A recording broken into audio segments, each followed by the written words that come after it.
Hello, আজকে চলে এসেছি মৌয়ের রান্না করা একটা নতুন রেসিপি নিয়ে। আজকের রেসিপি হলো চিকেন ভর্তা। তো প্রথমে আমি প্রেশার কুকারে ভিনিগার আর জল দিয়ে চিকেনটাকে ভালো করে সেদ্ধ করে নিলাম। তারপরে একটা কড়াইয়ে তেল গরম করলাম, করে তার মধ্যে কিছুটা গোটা গরম মশলা, এলাচ আর দারচিনি দিয়ে দিলাম। দিয়ে দেখো চপারে কিন্তু আমি খুব ভালো করে পেঁয়াজটাকে পেস্ট করে নিয়েছি। তারপরে সেটাকে বাদামি করে ভেজে নেব। এবার দেখো সুন্দর ভাজা হয়ে গেছে। এরপরে আমি এর সাথে দেব হচ্ছে আদা রসুনের পেস্ট। আদা রসুনের পেস্টটা দিয়ে কিন্তু খুব ভালো করে কষতে হবে যাতে তেলটা বেরিয়ে যায়। দেখো তেলটা খুব সুন্দর বেরিয়ে এসেছে। এরপরে আমি এর মধ্যে দিয়ে দেবো একটা বড় টমেটো পিউরি।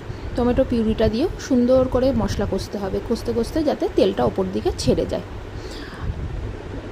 তারপরে আমি এটার মধ্যে অ্যাড করে দেবো হচ্ছে বেসিক মশলা, গুঁড়ো হলুদ, লঙ্কা গুঁড়ো, অল্প জিরের গুঁড়ো আর সঙ্গে কাশ্মীরি লাল মির্চ দিয়ে ভালো করে আবার মশলাটাকে কষতে ছেড়ে দিতে হবে। আর তার মধ্যে একটু দিয়ে দেবো শাহি গরম মশলা দিয়ে দেখো যতক্ষণ না তেলটা ছাড়ছে ততক্ষণ কিন্তু এটাকে কষতে হবে। দেখো খুব সুন্দর একটা কালার চলে এসেছে। এর মধ্যে আমি অ্যাড করে দিলাম টক দই, দিয়ে এটাকে ভালো করে নাড়তে হবে যাতে টক দইটা ফেটে না যায়। এবার এটাকে এরকমভাবে নাড়তে নাড়তে যখন এটার মধ্যে থেকে তেলগুলো বেরিয়ে আসবে তো তখন আমি এটার মধ্যে অ্যাড করে দেবো হচ্ছে চিকেনগুলো প্রথমে হাত দিয়ে ভালো করে ছাড়িয়ে নিতে হবে। এরপর দিয়ে এটাকে আমি 5 মিনিটের মতন এটাকে কষে নেব।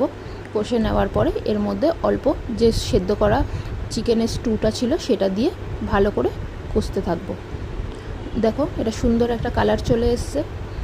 এরপরে আমি কিন্তু এটার মধ্যে অ্যাড করব ফ্রেশ ক্রিম।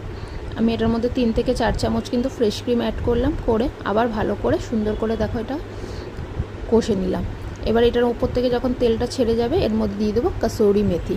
কাসুরি মেথিটাকে আমি হালকা রোস্ট করে নিয়েছিলাম, করে নিয়ে তার উপরে দিয়েছিলাম। এরপরে আমি একটু কাঁচা লঙ্কা দিয়ে দেবো যাতে টেস্ট আর গন্ধ দুটোই খুব ভালো আসে। দেখো আমাদের কিন্তু অলমোস্ট রেডি। এর ওপর দিয়ে আমি জাস্ট হালকা একটুখানি বাটার দিয়ে দিলাম তাতে আরও টেস্টটা আরও বাড়বে। আমার চিকেন ভর্তা রেডি। এর ওপর থেকে গার্নিশিংয়ের জন্য একটা তোমরা ডিম দিতে পারো। বাই।